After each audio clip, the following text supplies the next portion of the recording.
Good morning mga kaibigan. At nandito tayo ngayon sa LTO, LTO Morong Rizal. Tayo ngayon ay magpaparehistro dito kay Gagambino. At inaantay natin matawag yung ating numero. Tapos na rin tayo magpa-stencil.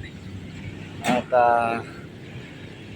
may ginagawa dito ng struktura.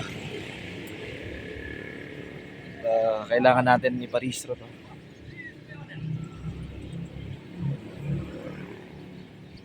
Si Gagambino.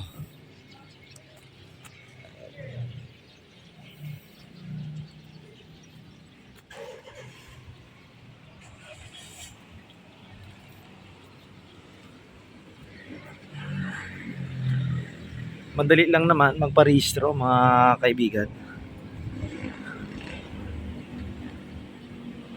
District Office of Morong Rizal. Inaantay ko lang na matawag yung aking numero. Kasi doon tayo sa smoke test. Dito tapos na tayo. Dito yan sa yung area kung saan nag-stencil.